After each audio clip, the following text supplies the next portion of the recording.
사사기 16장 28절에서 30절 말씀입니다. 사사기 16장 28절에서 30절, 우리 세 절인데 다 같이 한 목소리로 우리 봉독하시겠습니다. 삼손이 여호와께 부르짖어 이르되 주 여호와여 구하옵나니 나를 생각하옵소서. 하나님이여 구하옵나니 이번만 나를 강하게 하사 나의 두 눈을 뺀 블레셋 사람에게 원수를 단번에 갚게 하옵소서 하고, 삼손이 집을 버틴 두 기둥 가운데 하나는 왼손으로 하나는 오른손으로 껴 의지하고, 삼손이 이르되 블레셋 사람과 함께 죽기를 원하노라 하고 힘을 다하여 몸을 굽히매 그 집이 곧 무너져 그 안에 있는 모든 방백들과 온 백성에게 덮이니, 삼손이 죽을 때 죽인 자가 살았을 때 죽인 자보다 더욱 많았더라. 아멘. 오늘 말씀의 제목은 모든 것을 다 잃어도 끝이 아닌 이유, 모든 것을 다 잃어도 끝이 아닌 이유입니다. 오늘 말씀의 주인공은 삼손입니다. 삼손 하면 여러분이 다 아십니다. 예수 안 믿는 사람도 알고요. 우리는 더 잘 압니다. 그 삼손 하면 떠오르는 게 몇 가지가 있는데, 먼저 무지막지한 힘입니다. 엄청 힘이 셌고, 그 다음에 또 한 가지는 머리카락, 머리카락 잘리면 안 됐기 때문에 머리카락이 있습니다. 또 한 가지는 삼손의 여자들입니다. 삼손의 여인들, 그래서 뭐 들릴라 등등 이런 것들이 떠오릅니다. 성경에서 가장 힘센 사람은 둘을 꼽으라면 삼손이 될 거고요. 또 한 명은 이제 골리앗입니다. 그래서 주일학교에 가끔씩 애들이 막 물어요. 삼손하고 골리앗하고 싸우면 누가 이기냐고. 근데 전적을 이렇게 좀 전력을 비교해 보면 삼손을 못 당할 것 같아요. 삼손은 사람의 힘이 아니었어요. 그 모든 사람에게는 어떤 이미지가 있습니다. 제가 누구를 딱 얘기를 하면 그 사람 이미지가 어떻더라, 참 뭐 어떻다, 이런 이미지가 떠오르는데, 또 부정적인 이미지를 가지고 있는 사람도 있고 또 밝고 긍정적인 이미지를 갖고 있는 사람도 있어요. 성경에 여러 가지 인물들이 있는데 다윗이나 요셉 이런 사람들은 이렇게 떠오르면 되게 이렇게 밝은 이미지입니다. 그런데 삼손은 그렇게 밝은 이미지만 있었던 건 좀 아닌 것 같아요. 처음부터 사고를 엄청 많이 쳤어요. 처음부터 이 블레셋 사람하고 이제 거의 적대 관계였는데, 블레셋 사람의 딸 하고 막 결혼하겠다고, 딥나하고 결혼하겠다고 막 떼를 쓰고, 그 다음에 막 그 나실인이었기 때문에 죽은 사람이나 죽은 짐승에는 손을 대면 안 되는데, 그 꿀을 먹으려고 이제 죽은 사자 막 손대고, 그다음에 머리에 삭도를 대지 말라 그랬는데 나중에 머리까지 잘리고, 하여튼 다 할 거 다 했어요. 그 다음에 이게 쭉 성경을 사사기를 읽어보면 이 성격이 나오는데 매우 좀 다혈질이었습니다. 열받으면 그냥 엄청난 짓을 다 했어요. 뭐 앞뒤 안 가리고 엄청난 사고를 쳤습니다. 하고 싶은 거는 뭐든지 안 가리고 다 해버리는 부류인 것 같아요. 그런 사람 우리 주변에도 뭐 자주는 아닌데 가끔씩 있습니다. 옆에 사람이 굉장히 힘들죠. 그러니까 아무도 감당이 안 되고 심지어 부모도 감당이 안 되는 사람, 그런 사람이 삼손이었던 것 같습니다. 그래서 이미지가 그렇게 밝은 면만 있었던 건 아닌 것 같아요. 우리가 볼 때는 삼손 하면은 이렇게 쭉 읽어보면 힘도 세고 뭐 사사였고 뭐 그랬지만, 뭐 저런 사람이 다 있나, 하나님이 그렇게 많은 걸 주셨는데도 불구하고 뭐 그거밖에 못해, 이렇게 생각할 수 있습니다. 그런데 이런 인물을 향한 하나님의 뜻은 조금 남달랐던 것 같아요. 삼손은 이렇게 보면 원래 하나님의 마지막 히든 카드였습니다. 사사기에 혹시 그 사사가 몇 명 나오는지 아세요? 사사기 안에? 괜찮습니다. 전혀 당황하지 마시고 그냥 들으시면 되겠습니다. 12명 있었습니다. 12명. 사사기 안에서만. 그랬는데 삼손이 하나님의 히든 카드라고 말씀드렸는데, 왜 히든 카드냐? 삼손이 태어나기 훨씬 전에 이스라엘의 그 영적인 상태가 굉장히 안 좋았어요. 어두웠습니다. 이스라엘의 영적 상태가 굉장히 어두운 가운데 삼손이 태어났습니다. 그래서 사사기를 읽다 보면 반복되는 그 악순환이 있어요. 계속 반복돼요. 뭐냐면 이스라엘이 악행을 합니다. 하나님께 불순종을 해요. 그래서 하나님이 이제 진노하셔가지고 이 옆에 있는 이방 민족들을 일으켜 세워서 이 이스라엘을 막 힘들게 하세요. 막 괴롭힙니다. 그럼 이스라엘이 몇 년, 몇십 년 동안 고통을 받다가 여호와께 막 부르짖습니다. 도와달라고, 살려달라고. 그러면 하나님이 또 갑자기 한 명에게 기름을 부으셔가지고 네가 사사다, 이렇게 세워가지고 네가 저들을 구원해라. 그래서 막 그 블레셋이나 이방 민족에게 또 구원해 주세요. 이런 악순환이 계속돼요. 또 회복시켜주고 구원해주면 또 이스라엘이 또 조금 있다가 또 악행을 하고 불순종해가지고 또 죄를 짓고 하나님 또 열받고 또 이방민족이 일어나고 또 이스라엘 괴롭고 또 살려달라고 부르짖고 또 회복해주고 이게 계속 반복된단 말입니다. 이런 악순환이 패턴이 끝없이 계속 이어지는 순간이었어요. 근데 중요한 거는 뭐든지 안 좋은 이런 악순환이 계속 반복되다 보면 어떤 증상이 나타나는데 어떤 증상이 나타나냐면 악순환이 계속될수록 그 악함의 강도가 점점 더 세진다는 사실입니다. 그래서 나중에 가면 어떻게 되느냐면 불순종하고 이방민족이 괴롭히고 이스라엘이 부르짖으면 하나님이 회복시켜 주셨는데 이스라엘의 이 부르짖음이 갈수록 약해져요. 죄는 더 강하게 짓고 이방민족도 더 강하게 괴롭히는데 이스라엘 민족이 하나님 앞에 나와서 부르짖음이 점점 약화됩니다. 이 악순환이 반복되면서 그렇게 됩니다. 삼손이 태어나기 훨씬 전에 기드온이 있었는데 기드온을 사사로 세우시기 전에 이스라엘 상황이 어땠냐면 악행을 저질러 가지고 하나님이 이렇게 또 열받으셔가지고 7년 동안이나 이스라엘을 미디안의 손에 넘기세요. 7년 동안. 그랬더니 사사기 6장 6절에 보니까 이렇게 나옵니다. 이스라엘 자손이 여호와께 부르짖었더라. 살려달라고 막 부르짖어요. 그래서 하나님이 이제 알았다. 그래서 기드온에게 어느 날 갑자기 기드온에게 하나님의 영이 확 임해가지고 사사가 됩니다. 그리고 미디안의 손에서 이스라엘 또 구출해줘요. 또 이제 그렇게 잘 살다가 기드온이 죽었습니다. 근데 그 다음에 사사 입다라는 사람이 있어요. 잘 못 들어본 사람인데 어쨌든 입다가 사사입니다. 사사가 입다인데 사사 입다를 세우시기 전 상황도 비슷합니다. 악행을 막 저질렀어요, 이스라엘이. 근데 이 당시에 이스라엘이 저지른 악행의 내용은 주로 뭐냐면 가나안 민족이 숭배하던 신을 그냥 같이 숭배한 거예요. 그게 이제 악행이었습니다. 많은 잡신들을 막 섬기고 있었는데 이때 하나님이 진노하세요. 진노하셔가지고 이스라엘 백성들을 고통 가운데 두십니다. 그래서 고통 가운데 있다 보니까 사사기 10장 10절에 보니까 또 이렇게 돼요. 이스라엘 자손이 여호와께 부르짖어. 막 부르짖어요. 또 잘못했습니다 하고 또 부르짖어요. 그러니까 하나님이 또 입다한테 가만히 있던 또 입다한테 갑자기 하나님의 영이 확 임해가지고 사사로 막 또 세우십니다. 입다를 통해서 또 그쪽에서 또 벗어나게 또 해주십니다. 이렇게 악순환이 계속 되다 보니까 삼손이 태어날 쯤에는 어떤 상황이 왔냐면 악순환에 반복되는 고리 그 중에서 가장 악했던, 가장 타락했던 이스라엘 영적 상태가 가장 어두웠던 순간이 삼손이 태어나기 직전이었어요. 그러니까 하나님이 생각하실 때 이제 좀 센 놈으로 가자 이거예요. 이때까지 그냥 가만히 일하던 사람에게 갑자기 주의 영이 막 임하고 그랬는데 이제 좀 제대로 준비된, 제대로 내가 한번 사사를 제대로 일으켜서 마지막 히든 카드로 한번 써보자 이렇게 해가지고 태어난 게 삼손이란 말입니다. 삼손이 태어나기 전이 왜 가장 이 영적 상태가 어두웠느냐, 뭘 볼 수 있느냐면 기드온 세우시기 전에, 입다 세우시기 전에 이스라엘 백성이 하나님께 잘못했다고 막 부르짖었어요. 근데 삼손이 태어나기 전에 어떤 상황이냐면 블레셋의 지배를 받고 있었는데 40년 동안 지배를 받고 있었어요. 무려 40년 동안. 40년 동안 지배를 받고 있었는데 그 뒤에 나와야 되는 게 뭐냐면 그래서 이스라엘 백성들이 여호와께 부르짖었다. 이게 나와야 되는데 안 나와요. 그러니까 악순환이 계속되다 보니까 부르짖지를 않습니다. 서서히 부르짖음이 서서히 약해져요. 그리고 이제 미디안의 손에는 7년 동안 넘기시고 막 그랬는데 이제 하나님께서 40년 동안 넘기셔도 이제 부르짖지를 않는 거예요. 더 이상 그냥 이게 계속 악행이 반복되다 보고 악순환이 반복되다 보니까 이게 자기의 삶의 패턴이 돼버렸어요. 더 이상 그냥 이게 새로울 것도 없고 그냥 이러다가 그냥 이렇게 사는 건가 보다. 삶이 다 이런 거지 이런 거면 그냥 자연스러워졌어요. 그냥 그 자리에 안주해버립니다. 다 그렇게 사는 거지 그러니까 우리가 교회를 다니지만 삶 속에 부르짖음이 없는 사람은 악순환의 고리에 계속 있다고요. 그냥 교회 와서 그냥 뻔히 다니다가 또 삶에 무슨 사업이 나고 누가 아프고 이렇게 하면은 또 막 부르짖고 또 낫게 해주시면 또 처음에는 조금 잘 믿다가 또 다시 또 범죄하고 이게 반복되는 겁니다. 근데 그게 계속 반복되면 부르짖는 게 서서히 약해진다고요.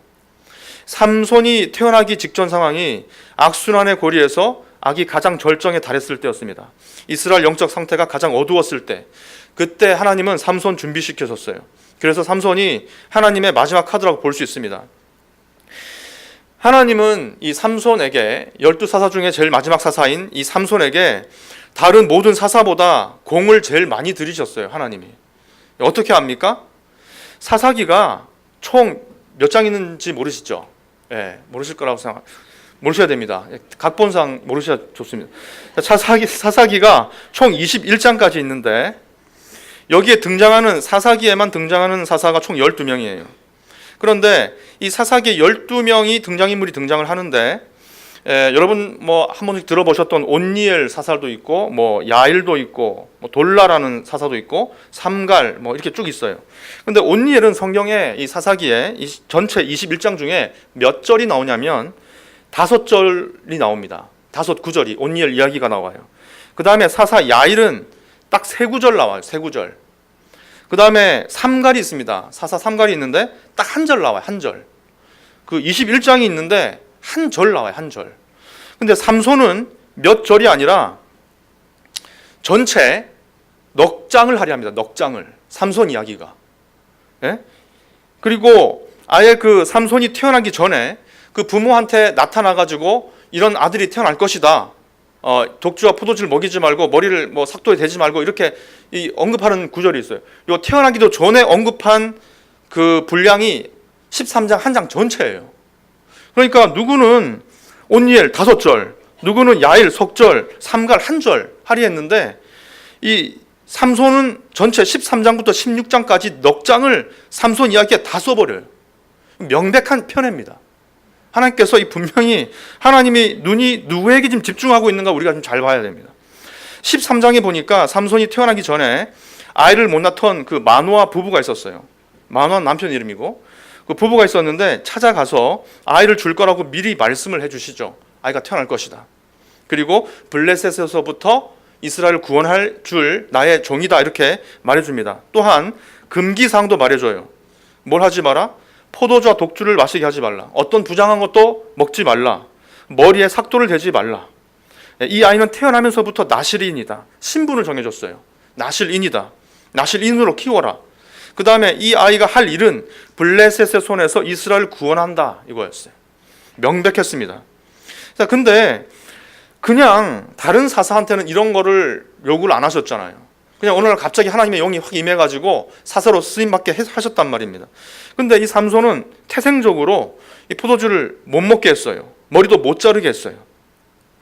우리는 뭐 포도주가 일상화되지 않았지만 그 당시에 뭐 지금도 그렇지만 그 중동 지역에서는 그 포도주는 이 굉장히 도수가 낮대요. 한 뭐 2.2도인가 뭐 그렇게 되는데 되게 낮대요.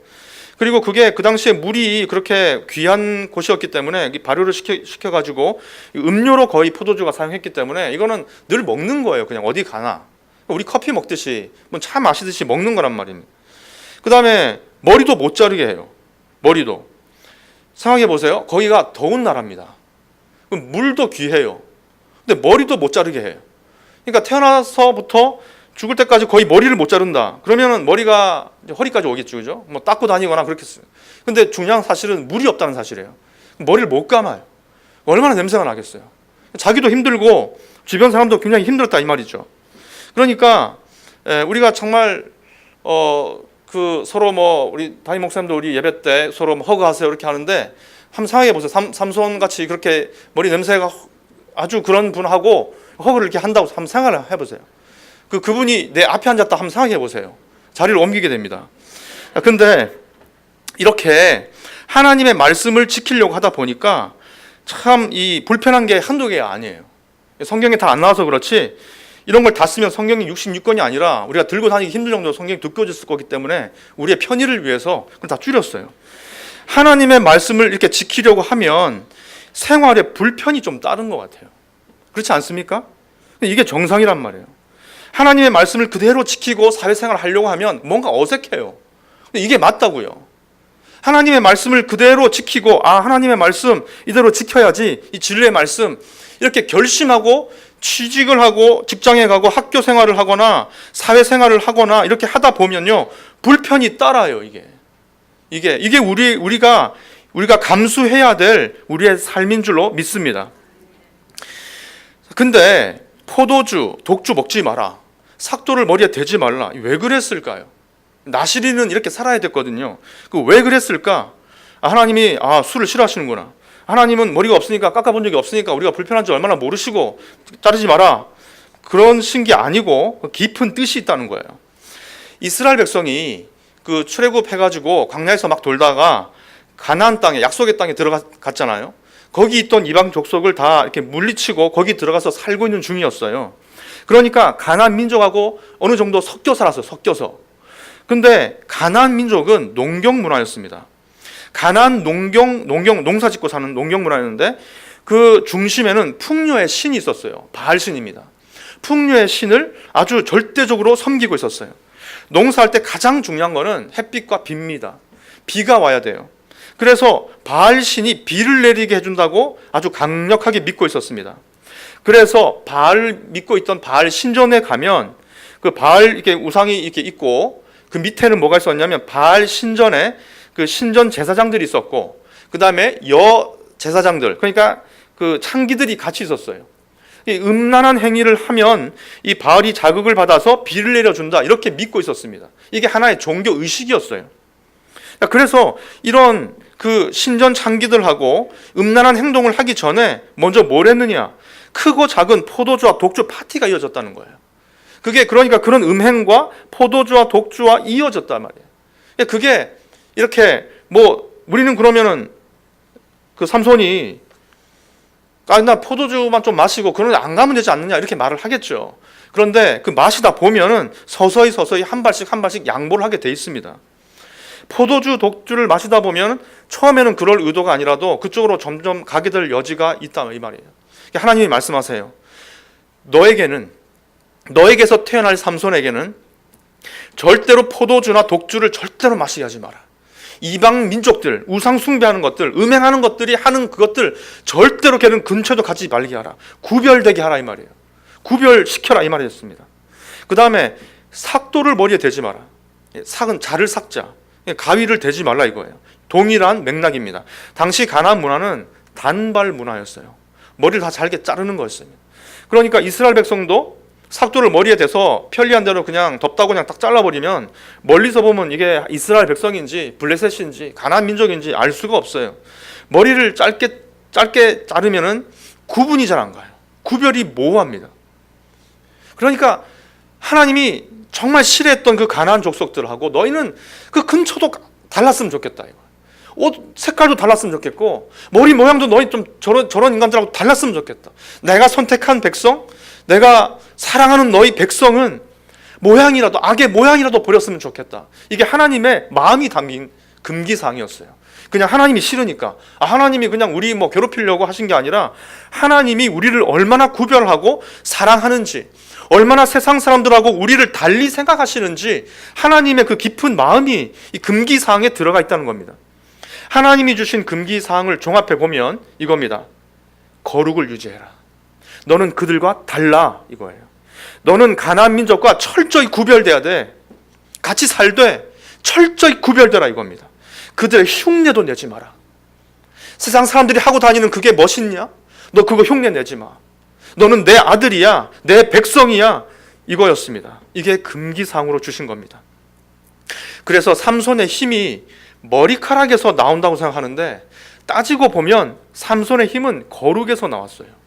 그 거룩을 지키면, 하나님의 금기사항을 지키면 머리를 안 자르게 되고 포도주와 독주를 멀리하게 되니까 거룩한 삶을 살게 되는 거예요. 하나님이 하지 말라고 하신 것 다 이유가 있습니다.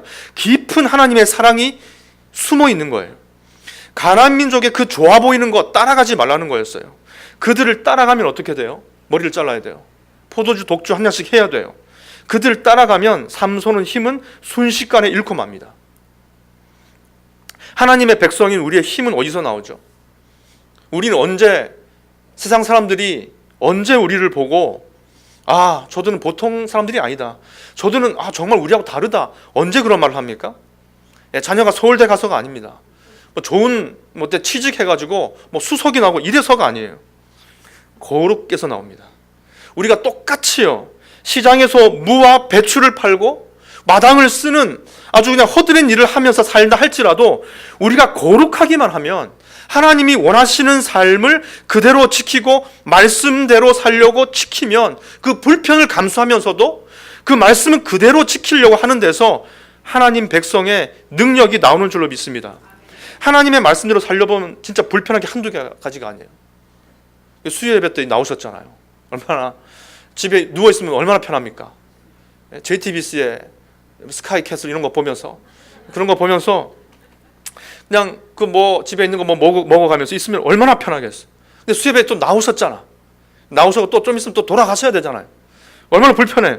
또 좀 있으면 또 뭐 우리는 또 정오 기도회도 있고, 저녁 기도회, 돌아서면 예배, 금요 기도회, 새벽 기도, 그냥 여기서 사세요. 그냥 가끔씩 집에 한 번씩 이렇게 옷 갈아입으러 가시고 여기서 사시면 돼. 그냥. 근데 불편해도 말씀대로 살아갈 때 그때 우리가 그게 능력인 줄로 믿습니다. 예, 그런데 하나님의 특별한 사랑과 은사를 받은 삼손의 삶이 어땠냐 이겁니다. 그렇게 하나님이 특별히 사랑하셨던, 하나님의 사랑을 독차지했던, 성경 사사기 21장 중에 넉 장을 통두리째 그냥 자기 이야기로 다 채웠던 그 삼손은 그 삶은 어땠냐 이거예요. 쉽게 말하면 할 거 다 하면서 살았어요. 하고 싶은 거 다 하면서 살았어요. 힘을 주체를 못해서 힘을 그냥 막 쓰면서 살았습니다. 블레셋을 무찌를 때도 하나님을 생각하면서 막 기도하면서 이렇게 무찌는 게 아니라 열받아서 다 죽여버렸어요. 이런 스타일이었어요. 주를 위해서, 이스라엘 백성을 위해서 무찌는 게 아니라 개인적으로 막 일이 꼬여가지고 그냥 저 여자가 좋은데 막 나 열받게 해가지고 다 죽여버렸어. 이런 식으로 막 죽여. 그러니까 일이, 하나님의 일을 하기는 안 한다고 말할 수는 없지만 뭔가 일은 하고 열심히는 하는데 그 사람 손만 대면 자꾸 일이 꼬여요. 자꾸 문제가 발생해. 자꾸 일을 하기는 하는데 하나님이 주신 달란트가 있어요. 힘도 달란트니까 그 힘을 가지고 달란트를 가지고 사용은 하는데 손만 대면 자꾸 일이 꼬이고 이상하고 자꾸만 이상한 일이 벌어집니다. 하나님이 삼손이 태어나기 전부터 하지 말라고 했던 금기사항 다 어겼어요. 포도주는 마시지 말아야 되는데 마시지 마는 정도가 아니라 그 자기가 첫 번째 결혼을 할 때 잔치를 배설했습니다. 잔치를 베풀었어요. 그 청년들이 하던 풍속대로 잔치를 열어서 함께 즐겼습니다. 아예 포도주를 마시지 말라 그랬는데 포도주를 줬어요. 같이 마시자고. 그 다음에 죽은 시체는 손을 대는 게 아닌데 그 다음에 죽은 사자에게 손을 대고, 머리 삭도 대지 말라 그랬는데 유혹에 빠져가지고 머리 다 깎였습니다. 다 어겼어요. 거룩한 삶, 거리가 멀었습니다. 좀처럼 거룩한 삶을 찾아볼 수가 없어요. 근데요, 딱 한 가지 잘한 게 있어요. 잘한 게. 사사기에 보면 삼손이 기도하는 게 딱 한 번 나옵니다. 오늘 우리가 본 본문 말씀이에요. 그 사사기 16장 우리가 본 28절 그 말씀 앞부분에 보니까 이렇게 있습니다. 삼손이 여호와께 부르짖어입니다. 삼손이 여호와께 부르짖어입니다. 이게 우리가 삼손을 잘 몰라서 그런데 삼손 그 당시 배경과 삼손이 살아왔던 그 배경을 쭉 영화처럼 지켜보면, 연속극처럼 만약에 우리가 지켜본다면 삼손이 여호와께 부르짖어 할 때 이 부르짖는 그 모습을 보면 우리가 막 눈물이 날 겁니다. 아, 저런 인간이 드디어 부르짖는구나. 야, 그렇게 하나님이 그렇게 태어나기 전부터 그냥 성경 한 장을 다 하려 해가지고 부모에게 나타나가지고 이렇게 가르쳐라 저렇게 해라 다 알려주고 다 해줬는데 그렇게 망나니로 막 살던 삼손이 드디어 부르짖는구나. 그 부분이에요. 이때 부르짖는 게 히브리어 동사가 카라라는 동사인데 그야말로 소리 외쳐서 고래고래 소리 지르면서 부르짖는 그걸 말해요. 여러분 잘 아시는 예레미야 33장 3절에 보면 너는 내게 부르짖으라. 내가 내게 응답하겠고 내가 알지 못하는 크고 은밀한 일을 내게 보이리라. 그때 내게 부르짖으라 할 때 이게 카라예요. 부르짖으라. 그때 이게 삼손이 이때 부르짖었단 말입니다. 근데 부르짖었을 이때는 어떤 때입니까? 어떤 때? 그 당시는 이스라엘 백성들이 하나님께 부르짖는 분위기가 아니었다니까요. 삼손이 태어나기 이미 오래전에 블레셋에서부터 40년 동안 지배를 받던 그때 이스라엘 백성은 부르짖지 않았습니다. 이제 부르짖는 문화가 끊겼어요. 통성기도 사라졌어요. 없던 시절이었어요. 부르짖는 삼손은 그러니까 주변에 이스라엘 백성 잘 믿는 사람들이 한 번도 부르짖는 걸 본 적이 없어요. 그렇게 자랐단 말이에요, 삼손이. 그런데 누구한테도 배워보지 못했던 것을 지금 삼손이 여호와께 부르짖고 있어요. 왜요? 눈 다 뽑혔어요. 묶였어요. 그 힘이 많고 능력 있고 달란트가 절정에 달했을 때 그때 뭐 했냐고요? 그때 자기 멋대로 했어요. 근데 다 잃었어요. 다. 힘도 잃고요. 머리 깎여서 묶였어요. 자유도 없어. 눈까지 뽑혀서 앞도 안 보입니다. 아무것도 할 수 없어요. 모든 걸 다 잃었어요. 그런데 이때 삼손이 죽기 전에 마지막 한 일이 잘했다 이 말입니다. 마지막 한 일이 동기가 어떻게 됐든지 간에 뭐 원수를 갚기 위해서 부르짖었겠지만 어쨌든 동기가 어쨌든 간에 주님 앞에 나와서 부르짖었다고요. 우리가 금요일 나와서 막 주의하고 외치고 부르짖는 것처럼 삼손은 더 큰 소리로 막 부르짖었다는 겁니다. 그때 모든 걸 다 잃었지만 그때 가장 위대한 일을 할 수 있었습니다. 어떻게 해요? 모든 걸 다 잃었기 때문에 부르짖는 거 외에는 아무것도 할 수가 없었어요. 만약에 손이 묶이지 않고 손만 있었어도 어떻게 주먹으로 뭔가를 했었을 거예요. 그런 인물이었습니다. 근데 손까지 묶였어. 아무것도 할 수 없었습니다. 부르짖는 것 외에 아무것도 할 수 있는 게 없었어요. 그런데 그게 바로 하나님이 진짜 삼손에게 원하고 계셨던 겁니다. 내가 그걸 원한 거였다. 너에게 힘도 주고 젊음도 주고 다 줬지만 진짜 내가 너에게 원하는 것은 나에게 부르짖는 것이었다. 이거였어요. 삼손은 죽기 직전에 어떻게 그걸 한 거예요. 삼손이 그걸 하기를 하나님이 학수고대하면서 기다리셨던 겁니다. 그 결과가 어떻게 됐습니까? 30절에 보니까, 하반절에 보니까 삼손이 죽을 때 죽인 자가 살았을 때 죽인 자보다 더 많았다 그랬습니다. 그러니까 삼손이 힘 좋을 때, 자기 달란트로 막 많은 일을 할 수 있을 때, 젊을 때 평생 동안 한 그 일보다 죽기 전에 부르짖으면서 그 순간적으로 했던 일이 일평생 해놓은 그 업적보다 훨씬 더 많은 일을 할 수 있었다고요. 일생 동안 자기 힘으로 자기 달란트로 일해서 이룬 것보다 모든 걸 다 잃고 하나님께 아무것도 없다고 이제 부르짖었을 때 살아생전에 했던 모든 업적보다 훨씬 더 위대한 일을 할 수 있었습니다. 여러분은 사람이 100살까지 산다면 전성기가 몇 살 때쯤 올 거라고 생각하십니까? 그 어떤 분이 그 서울대생 대략 한 1000명 정도로 설문조사를 했답니다. 그 서울대생 똑똑하니까 너희들이 생각할 때 인생에서 몇 살 때가 전성기라고 생각하냐 그랬더니 남녀가 조금 달랐지만 평균 보니까 한 29세쯤 돼요. 29살. 표정이 어두워지시는데 그 평균 29이었대요. 제가 생각할 때는 그 대학생한테 물어봤잖아요. 대학생은 보통 29세 미만이라고요. 그러니까 29세가 안 돼봤어요, 애들이. 솔직히 29살도 안 돼본 사람이 뭘 알겠어요. 그냥 말한 거지. 그 절대 상처받지 마세요, 여러분. 네, 전혀. 그러니까 전성기가 29세라면 우리는 끝났습니다. 바로 집에 가야 돼요, 이제. 문 닫고 바로 집에 가야 됩니다. 얘들, 이 친구들은 자기가 지금 20대 초반이니까 20살부터 24살, 뭐 25 이렇게 되니까 이 친구들이 생각할 때 전성기는 육체적으로 제일 건강해야 돼요. 그때가 전성기가 되고, 경제적으로는 통장에 돈이 제일 많을 때, 그 다음에 직장이나 어떤 사회나 학교에서 가장 인정받을 때, 이때가 아마 전성기라고 생각하는 것 같아요. 뭐 그렇죠. 우리도 다 옛날에 그래 생각했으니까. 근데 삼손의 일생을 통해서 보면은 삼손이 가장 힘이 셌을 때가 전성기가 아니에요. 그죠? 삼손이 가장 힘이 세고 그냥 낙이 턱뼈로 1000명 죽였거든요. 낙이 턱뼈로 1000명 죽였을 때가 전성기가 아니더라고요. 그게 전성기가 아니에요. 사업가가 돈 제일 많이 벌 때가 전성기가 아니라고요. 그토록 원했던 들릴라와 연애하고 있을 때가 아니었다고요. 진짜 원했던 사랑을 이루고 있을 때 그때가 전성기가 아니었다고요. 그러면 삼손의 전성기가 언제냐? 힘을 다 잃어버렸어요. 머리가 깎여가지고. 몸도 기둥에 묶였어요. 오른손 왼손 다 묶였어요. 눈도 뽑혔어요. 아무것도 안 보여요. 이건 죽는 게 나아요. 그냥 이렇게 그냥 맷돌 갈고 있었잖아요. 모든 걸 다 잃었어요. 근데 전성기가 이때 왔어요. 이때 뭐 했어요? 부르짖었어요. 우리 인생의 전성기는 우리가 힘 좋을 때, 젊을 때, 돈 많을 때, 그럴 때 전성기가 아니라 하나님께 가장 강하게 부르짖을 때, 그때가 우리 인생의 전성기인 줄로 믿습니다.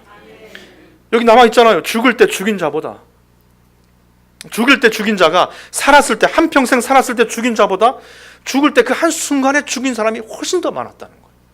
이때까지 여기 지금 40대, 50대, 60대 많이 계신데 여러분 우리가 이때까지 솔직히 20, 30대보다는 그때가 훨씬 더 젊죠. 그런데 이 전성기가 지난 게 아니란 말입니다. 전성기는 언제 오느냐?